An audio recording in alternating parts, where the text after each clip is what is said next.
Mutation की definition हम लोग बहुत पहले से जानते आए हैं।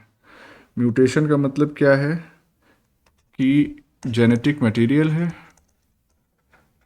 इसमें अगर कोई हेरिटेबल चेंज हो रहा है और इस हेरिटेबल चेंज की वजह से हमको क्या मिल रहा है, ऑल्टरनेट फॉर्म या forms of any gene. Gene में कोई चेंजेस अगर आ रहे हैं जो कि हेरिटेबल हैं तो उसी को हम क्या कहते हैं, म्यूटेशन। और ये जो प्रोसेस होती है पूरी की पूरी, इस प्रोसेस को क्या कहा जाता है, म्यूटाजेनेसिस। म्यूटेशन अराइज होने की जो प्रोसेस है। अब म्यूटेशन जो है वो दो तरीके से हो सकते हैं। एक तो स्पॉन्टेनियस हो सकते हैं और दूसरे जो है वो इंड्यूस्ड म्यूटेशंस। तो स्पॉन्टेनियस जो है वो नेचुरली होते रहते हैं। इंड्यूस्ड में क्या होता है कि किसी म्यूटाजन का इन्वॉल्वमेंट हो जाता है। यहाँ स्पॉन्टेनियस में म्यूटाजन की ज़रूरत नहीं पड़ती है। जो ऑर्गेनिज्म बनता है उसको म्यूटेंट कहते हैं। ये सब बहुत बेसिक बातें हैं, आपको पता है। अब देखिए, अगर कैरेक्टरिस्टिक की बात करें कि म्यूटेशन की क्या कैरेक्टरिस्टिक होती है, तो शॉर्ट में हम बताएं तो सबसे पहली बात यह है कि जनरली जो म्यूटेशंस होते हैं वो क्या होते हैं, रिसेसिव होते हैं। डोमिनेंट म्यूटेशंस बहुत कम पाए जाते हैं, क्योंकि वो फिर वही कहानी है कि डोमिनेंट म्यूटेशन का मतलब ये है कि जो इंडिविजुअल है वो सरवाइव नहीं कर पाएगा मोस्ट कॉमन केस में। और इंडिविजुअल नहीं सरवाइव कर पाएगा तो वो म्यूटेशन अगली जनरेशन में पास ही नहीं हो पाएगा। जब अगली जनरेशन में पास नहीं हो पाएगा, इसका मतलब पॉपुलेशन में उस म्यूटेशन का कोई डिस्ट्रीब्यूशन नहीं रहेगा। तो जब रहेगा ही नहीं तो उस म्यूटेशन को नोट कैसे करेंगे, how we will find out. तो वो रहेगा ही नहीं, सिंपल सी बात है। इसीलिए म्यूटेशंस जनरली रेसेसिव होते हैं। और जनरली ये म्यूटेशंस क्या होते हैं, हार्मफुल होते हैं। ये भी हमको मालूम है कि बाई चांस कभी कोई म्यूटेशन पॉजिटिव हो गया, लेकिन ठीक है, वो चांस लेने की ज़रूरत भी है। रैंडम होते हैं। रैंडम का मतलब ये हो गया कि कभी भी हो सकते हैं, एट एनी टाइम। सेल का पूरा लाइफ स्पैन है, उस पूरे लाइफ स्पैन में कभी भी म्यूटेशन हो सकता है। और साथ ही साथ रिकरेंट होते हैं। रिकरेंट का मतलब क्या हुआ, रिकरेंट का मतलब है कि वही म्यूटेशन बार बार हो सकता है। सेम म्यूटेशन में अकर अगेन एंड अगेन। तो इस तरह से बार बार हो सकते हैं। ये तो कैरेक्टरिस्टिक्स हो गए। रोल क्या है म्यूटेशन का, तो म्यूटेशन का रोल सबसे पहले तो हम जानते हैं क्या है, रॉ मटेरियल फॉर एवोल्यूशन। क्योंकि अगर जीन्स में चेंजेस नहीं आएंगे, अल्टरनेट फॉर्म्स नहीं अराइज होंगी, तो जाहिर सी बात है चेंजिंग एनवायरनमेंट के लिए जो रिक्वायर्ड चेंजेस हैं वो ऑर्गेनिज्म में नहीं आ पाएंगे। तो रॉ मटेरियल फॉर एवोल्यूशन, इसको बहुत इलाबोरेट करने की ज़रूरत नहीं है यहाँ पे, क्योंकि ऑलरेडी इसके पीछे एवोल्यूशनरी जेनेटिक्स जो है वो ऑपरेट होती है। म्यूटेशन की वजह से क्या हो रहा था, it results in the formation of alleles. यही है अल्टरनेट फॉर्म्स जीन्स के। तो एलील का फॉर्मेशन, इसका मतलब कि जब जब म्यूटेशन होगा तो संभावना है कि नई एलील्स जो बनेगी। तो मल्टीपल एलील्स का एग्जांपल हमको मालूम ही है और उसका कितना इंपॉर्टेंट रोल है। अगर कॉमन एग्जांपल हम ले ब्लड ग्रुप वाला, जिसकी तो म्यूटेशन की वजह से ही वो एलील्स जो है वो अराइज हुई हैं। एक टर्म यहीं पे आता है, आइसो एलील्स। अब ये क्या चीज है, तो आइसो एलील्स का मतलब ये होता है, ये ऐसी एलील्स होती हैं, या यूं कहें ये ऐसी जीन्स होती हैं जिनमें म्यूटेशन हुआ, लेकिन इस म्यूटेशन का फिनोटाइप पे कोई असर नहीं हुआ। या बहुत ही माइन्यूट असर हुआ, और इस म्यूटेशन को डिटेक्ट करने के लिए बहुत स्पेशल टेक्निक जो है वो हमको अडाप्ट करनी पड़ी, जैसे जीन सीक्वेंसिंग करना पड़े। तो इस तरीके से अगर सोफिस्टिकेटेड टेक्निक्स इस्तेमाल करके हम वो स्लाइड चेंज पता लगाएं जो फिनोटिपिकली ना पता चल रहा हो, तो ऐसे जितने भी ऑल्टरनेट फॉर्म्स हैं जीन्स के वो सारे सारे क्या कहलाएंगे, आइसो एलील्स। तो इसको स्टेटमेंट यहाँ पे अगर हम लिख दें, ये क्या है कि genes containing mutations with no or very small effects on phenotype। और ये जो नो या बहुत स्मॉल इफेक्ट है, ये कैसे, can be recognised only by special techniques. Techniques सब हम बताएंगे मॉलिक्यूलर बायोलॉजी की, अब इसके बाद वही होगा, म्यूटेशन के बाद वही हम पढ़ाएंगे। तो इसी को हम क्या कहते हैं, these are known as isoalleles. बस ठीक है। अब हम बात करते हैं मॉलिक्यूलर बेसिस क्या है म्यूटेशन का। मॉलिक्यूलर बेसिस ऑफ म्यूटेशन,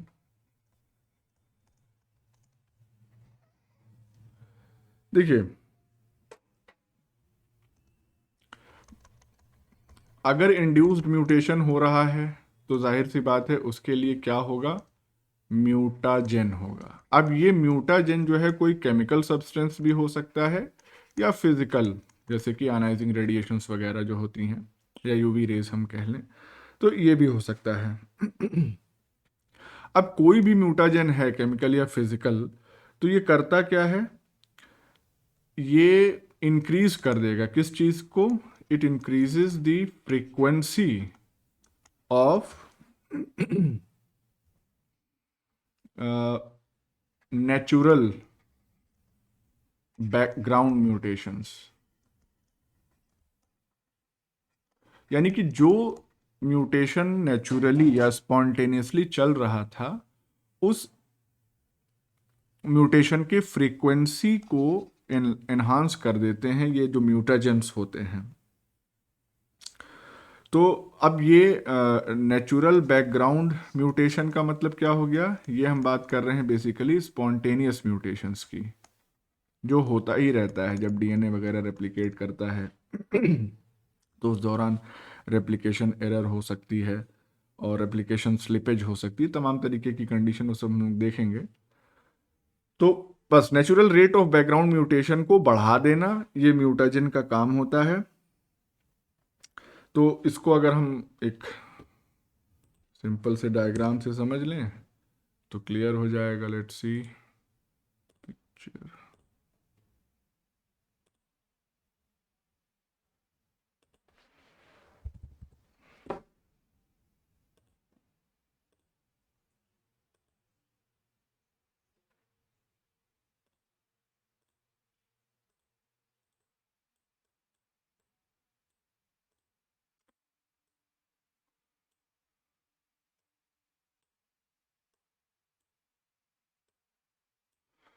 तो यहां पे हमको दिख रहा है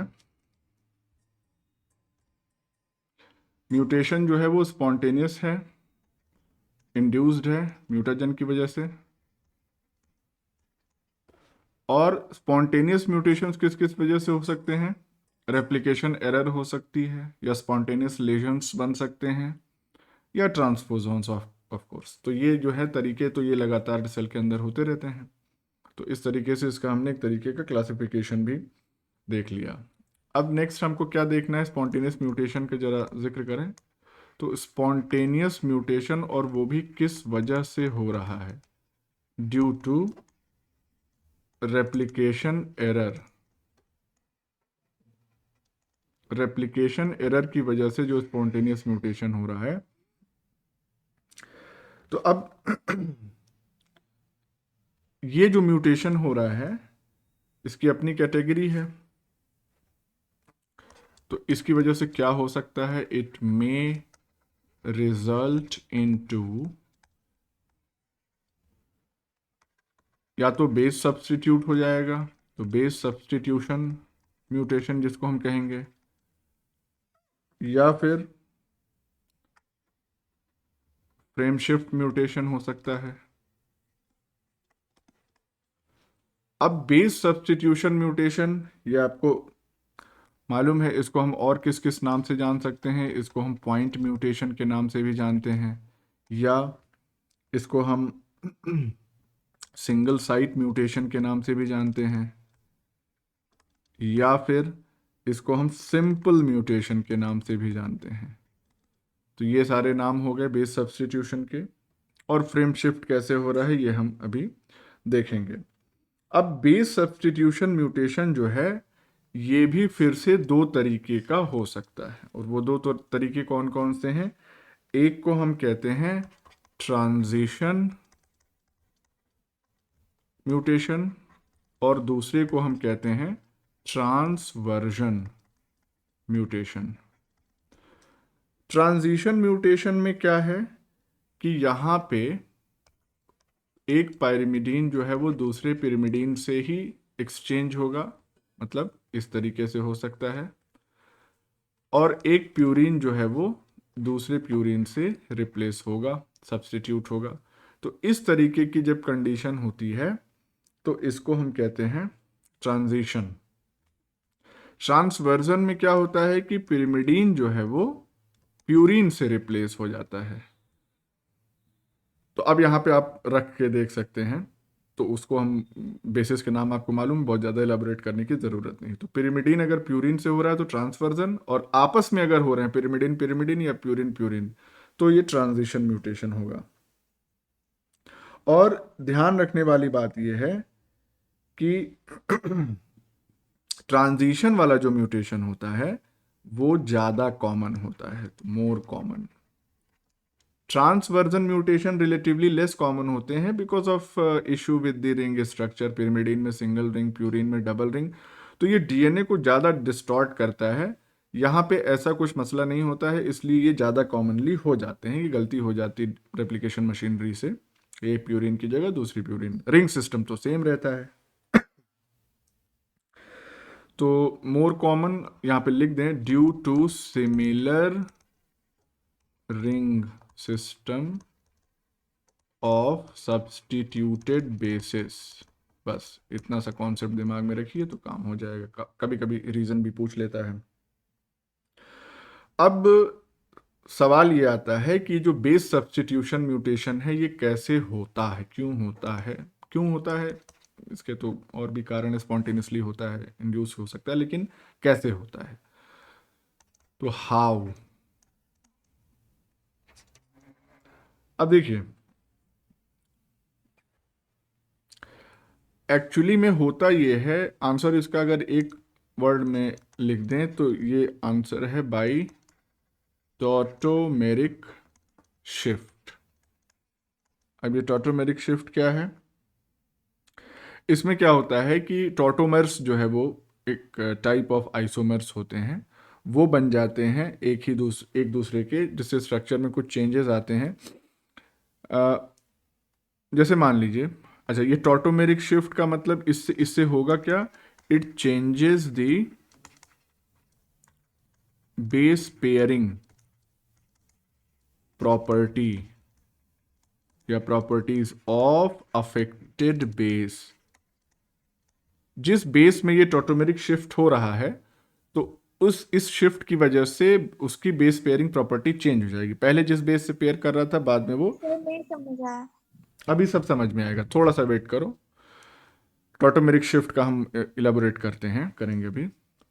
तो अब देखिए क्या होता है इसमें एक्चुअली, इसमें होता क्या है कि टॉटोमेरिक शिफ्ट में या जो प्रोसेस होती है टॉटोमेरिज्म जिसको कहते हैं, इसमें स्पेशली जब यहाँ पे बेस सब्स्टिट्यूशन की बात करते हैं तो यहाँ पे कीटो इनॉल टॉटोमेरिज्म जो है वो चलती है।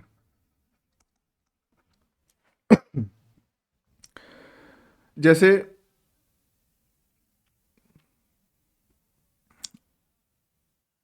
कि एक तो कीटो इनॉल टॉटोमेरिज्म हो गई, और एक और टॉटोमेरिज्म होती है, वो होती है एमिनो इमिनो टॉटोमेरिज्म।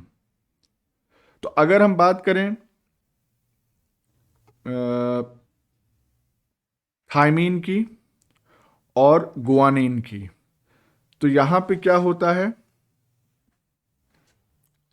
जाहिर सी बात है ये थायमीन और गुआनिन, ये दोनों के दोनों दे अंडरगो, अच्छा इसको ऐसे ऐसे लिखने की बजाय हम यहीं पे लिख देते हैं, फॉर एग्जाम्पल थायमीन गुआनिन, और एमिनो इमिनो वाली जो होती है ये होती है एडेनिन और साइटोसिन में। अब ये कैसे होता है, तो लेट्स सी। देखिए अब इसके लिए हम आपको एक डायग्राम बता दे रहे हैं, उसमें उसकी हेल्प से आपको समझ में आएगा।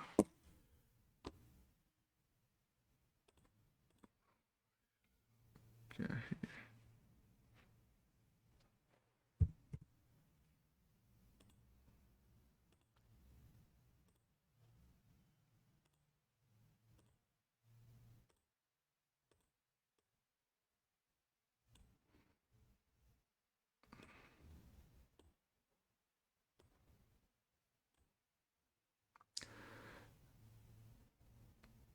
नहीं नहीं नहीं नहीं नहीं नहीं, ये वाला तो बाद में बताना, वैसे इसमें हो तो जाएगा, लेकिन पहले हमको दूसरा डायग्राम देखना है।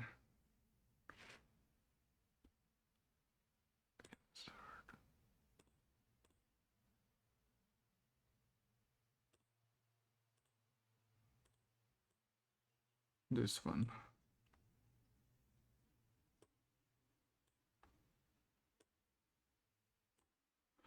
अब यहां पे ध्यान से देखिए कि let me pick the colour, ये एमिनो फॉर्म है, और जाहिर सी बात है ये कौन सा बेस होगा, बताए कोई, बोलो कौन सा बेस होगा ये। एडेनिन। यस, लिखा हुआ है ए, यहाँ पे कहाँ लिखा? ए बीच में ए, नहीं, हमने वो नहीं देखा था सर। हाँ ठीक है कोई बात नहीं, तो ए टी जी और सी, तो कोई बात नहीं देख भी लेती तो। एडेनिन जो है, अब ये इसमें एमिनो फॉर्म जो है, और ये है इमिनो फॉर्म।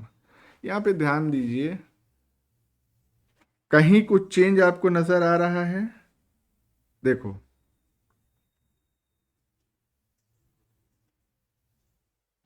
एक हाइड्रोजन नहीं है वहाँ पे। कहाँ पे नहीं है, carbon, NH2। Carbon carbon number, number 6 yes. पे। तो यहाँ पे एमिनो फॉर्म जो है वो एमीन, और यहाँ पे जब नाइट्रोजन रिंग से डबल बॉन्डेड फॉर्म में है तो ये इमीन हो गया, ठीक है। तो इस तरीके से ये रेयर फॉर्म हो गई इसकी, कभी कभी इस फॉर्म में भी स्विच कर जाता है। ये है नीचे ग्वानिन, चलो अभी अमीनो इमीन का देख रहे हैं तो इसमें ये भी देख लेते हैं साइटोसिन का। यहाँ पे भी अगर आप ये देखिए तो एमिनो फॉर्म है दिस, और फिर यहाँ पे क्या हो रहा है, ये इमिनो फॉर्म हो गई, ठीक। सिमिलरली एट दिस प्लेस,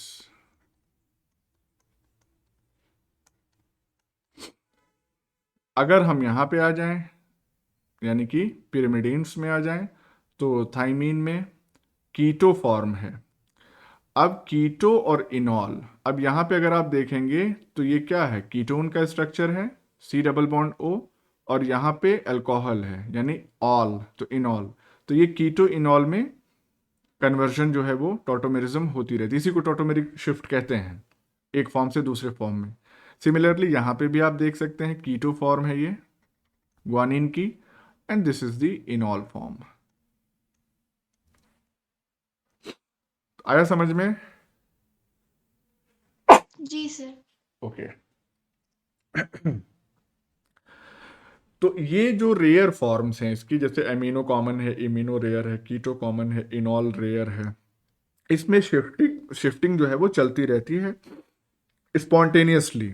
ठीक, अब मान लीजिए क्या हुआ, नेक्स्ट डायग्राम से उसको एक्सप्लेन करते हैं कि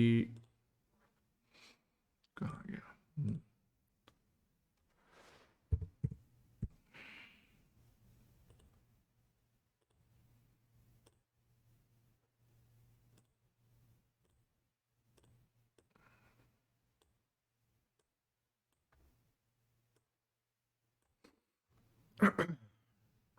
अब इस पे ध्यान दीजिए, इस डायग्राम पे।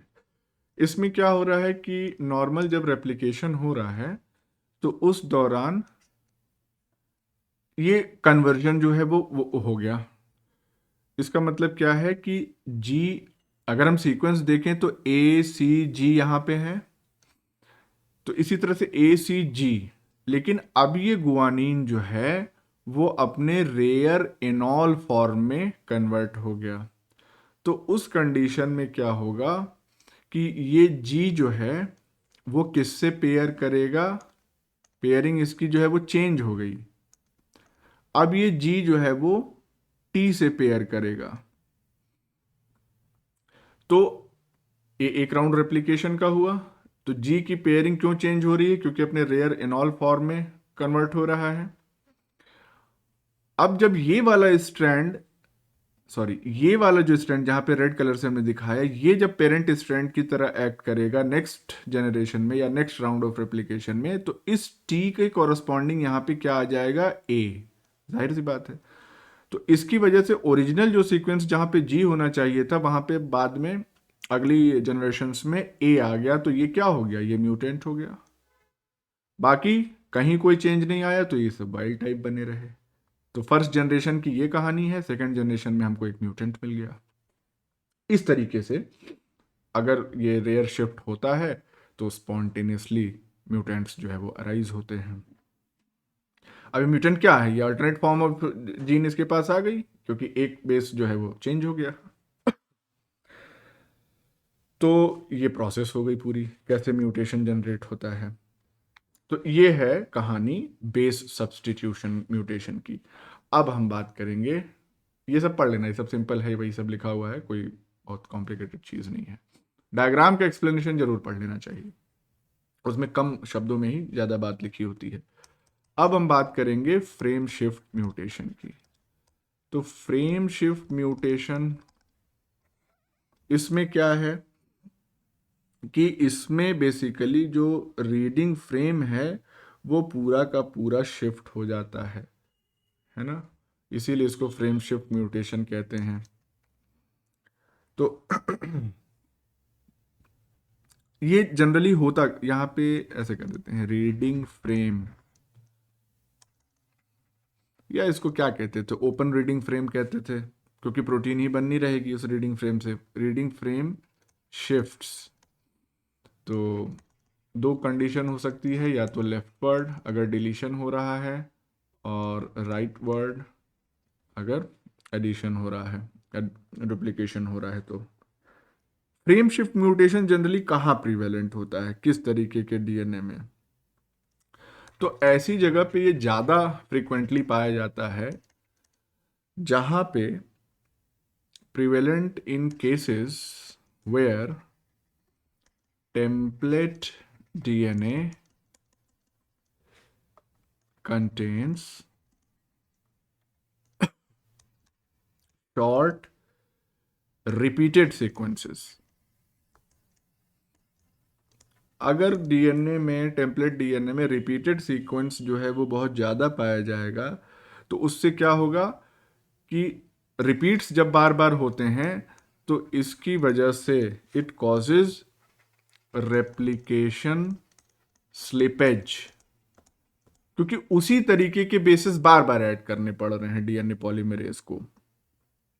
तो यहाँ पे क्या होता है कि जो पूरी टेम्पलेट स्ट्रैंड और उसकी कॉपी है वो अपनी पोजीशन को शिफ्ट करती रहती है, जाहिर सी बात है, अलोंग दी डीएनए पॉलीमरेज या डीएनए पॉलीमराइजिंग मशीनरी। तो उसमें क्या होता है कि कभी कभी धीरे हो जाता है, कभी थोड़ा सा तेज हो जाता है। तो जब धीरे होता है तो क्या होता है कि दो कॉपी बन गई, कोई रिपीट सीक्वेंस है AAGGC, फिर वही बनना है तो इसकी एक कॉपी और ऐड हो गई। पता चला थोड़ा सा तेज अगर चल गया तो ये जो ओरिजिनल कॉपी थी वो भी गायब हो गई, तो एक पूरा चंक जो है वो गायब हो गया। ऐसा जरूरी नहीं है कि ये सिर्फ 4-5 बेस सीक्वेंस के साथ ही हो, एक के साथ भी हो सकता है, 2 सीक्वेंस एक साथ मिले हों उनके साथ भी हो सकता है। वो डिपेंड करता है कि ये रिपीटेड सीक्वेंसेस कितने शॉर्ट हैं, और शॉर्ट ही होने चाहिए, लॉन्ग वाले के साथ नहीं होगा। तो अब इसको थोड़ा सा समझने के लिए क्या करेंगे, हम डायग्राम देखते हैं।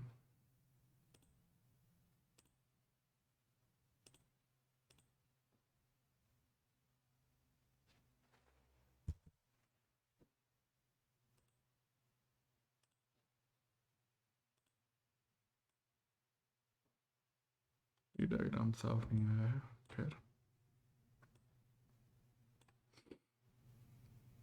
अब यहाँ पे देखिए, इसमें क्या हो रहा है बेसिकली कि कहाँ गया?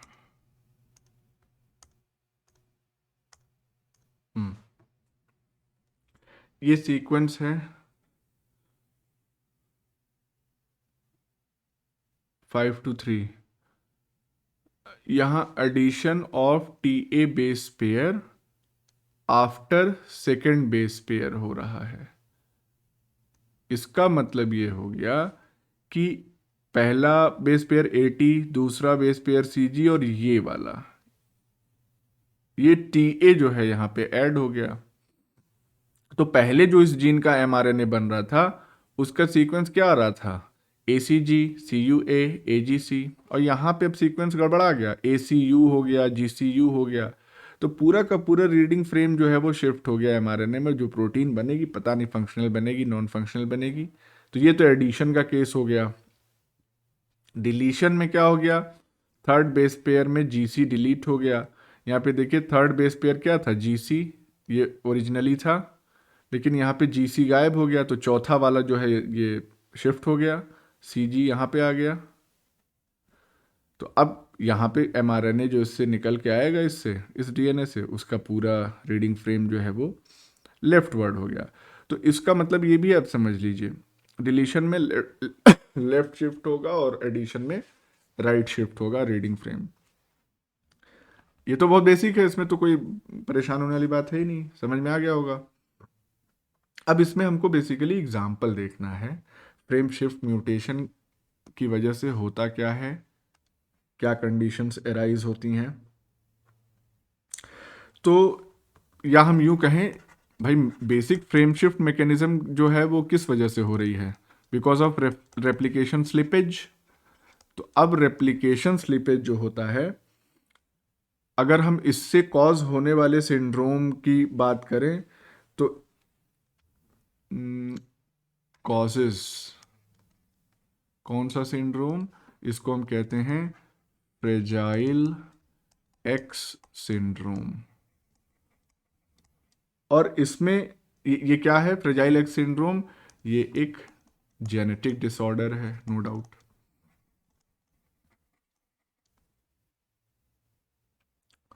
और बेसिकली इस तरीके से ये जो रेप्लिकेशन स्लिपेज हो रही है, इसमें होता क्या है, इस वाले केस में स्पेशली अगर हम देखना चाहें तो यहाँ पे जो ट्राई न्यूक्लियोटाइड रिपीट्स होते हैं, न्यूक्लियोटाइड रिपीट एक्सपेंशन,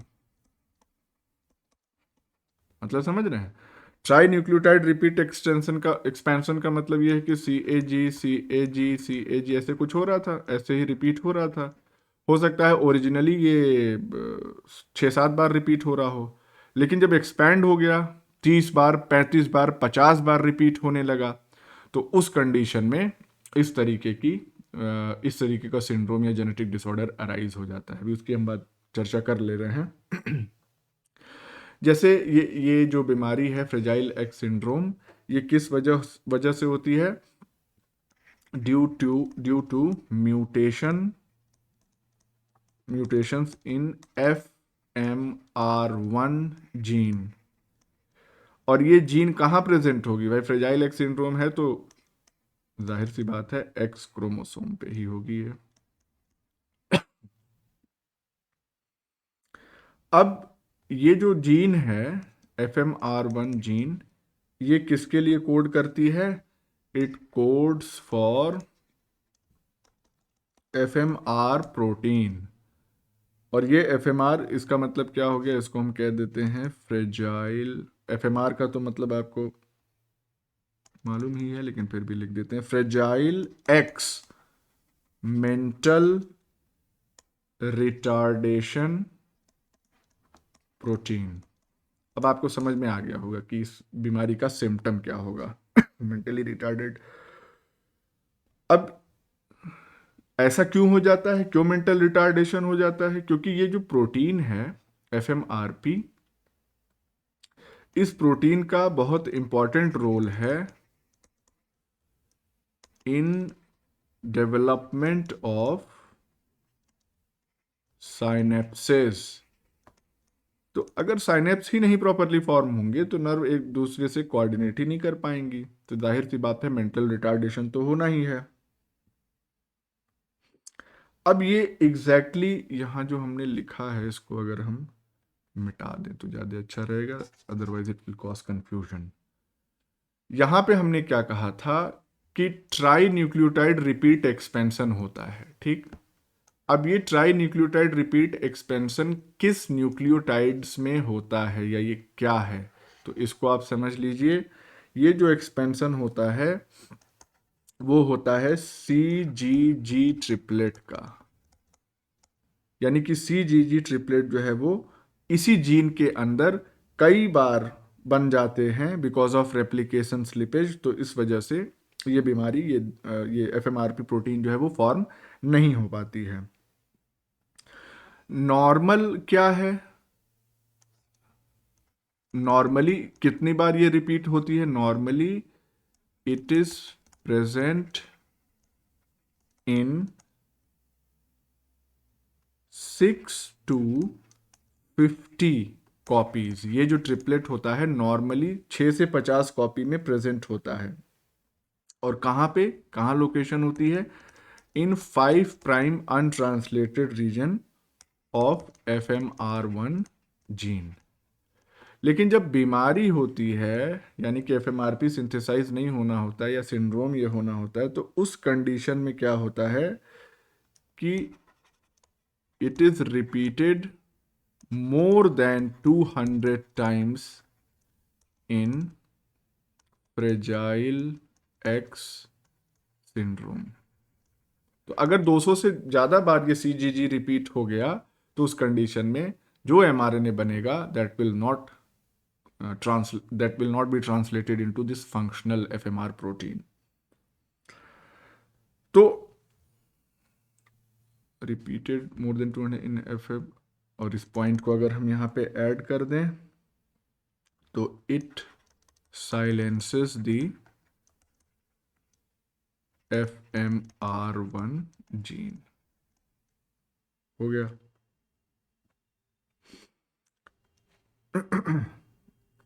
अगर 200 बार से ज़्यादा रिपीट हो रहा है तब जनरली ये इफेक्ट जो है मेंटल रिटार्डेशन वाला ये देखने के लिए मिलता है।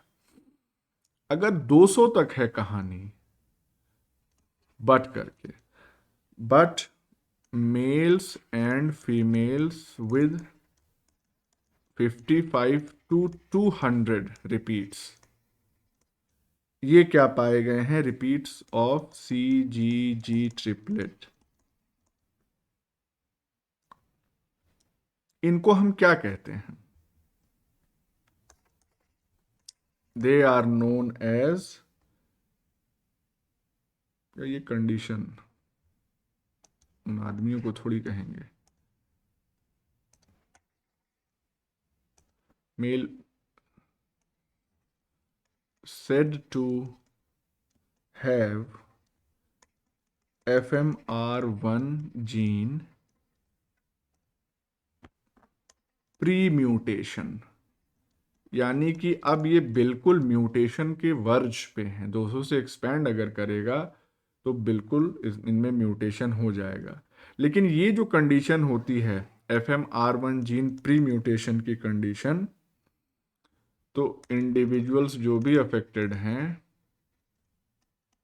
Affected by this are intellectually normal. इसका मतलब कि 200 रिपीट तक भी जो mRNA तैयार होगा वो फंक्शनल प्रोटीन को कोड कर पाएगा। इसी तरह से हंटिंगटन्स डिजीज जो है, तो इसमें नॉर्मली 6 से 35 रिपीट्स होते हैं CAG के, लेकिन जब बीमारी होनी होती है तो ये संख्या जो है वो 35 से बढ़ के 36 से लेके 121 हो जाती है, और उससे पॉलीग्लूटामिन ट्रैक जो है वो तैयार हो जाता है। क्योंकि जैसे हम लिख दे रहे हैं इसको, इतना खाली बोलने से फायदा नहीं है। दूसरा एग्जाम्पल जो हमारे पास है वो किसका है, हंटिंगटन्स डिजीज। तो इस कंडीशन में क्या हो रहा है, यहां पे भी यही कहानी चल रही है कि 5 प्राइम CAG 3 प्राइम, ये जो ट्रिपलेट होता है वो नॉर्मली कितनी बार रिपीटेड होता है, नॉर्मली रिपीटेड 6 to 35 टाइम्स। लेकिन जब बीमारी होनी होती है तब इसका रिपीट कितना बढ़ जाता है। और ये CAG किसके लिए कोड कर रहा है, CAG ग्लूटामीन के लिए कोड करता है, कोड्स फॉर ग्लूटामीन। जब बीमारी होनी होगी तो इसका रिपीट की संख्या कितनी हो जाएगी, when 36 to 120 repeats, 121 repeats, then disease occurs, तब बीमारी हो जाएगी। क्यों, क्योंकि उसमें फिर बहुत ज्यादा ग्लूटामीन सिंथेसाइज हो जाएंगे। डिजीज में क्या होगा, पॉलीग्लूटामीन ट्रैक तैयार हो जाएगा, जिसकी वजह से जो प्रोटीन बननी है वो डिसफंक्शनल हो जाएगी। क्लियर है। तो इसी तरीके से और भी कई, दो का तो हमने एग्जांपल आपको बता दिया इलाबोरेट करके। इसके अलावा एक मायोटोनिक डिस्ट्रॉफी है, मसल डिस्ट्रॉफी टाइप 1। इसमें क्या कहानी है, इसमें जो रिपीट सीक्वेंस होता है वो होता है CTG, और कितनी बार रिपीट होता है नॉर्मल कंडीशन में, ये रिपीट हो गया, ये नॉर्मल कंडीशन में 5 से 35, तो इसके ऊपर जाएगा तो आप समझ सकते हैं कि दिक्कत होगी। सिमिलरली स्पाइनो सेरिबेलर एटैक्सिया, ये भी टाइप 1, इसमें CAG रिपीट होता है and this repeat is 6 to 38 times. तो फ्रेम शिफ्ट म्यूटेशन की ये कहानी थी। इसमें कोई कंफ्यूजन, कोई डाउट हो तो बताओ हमको।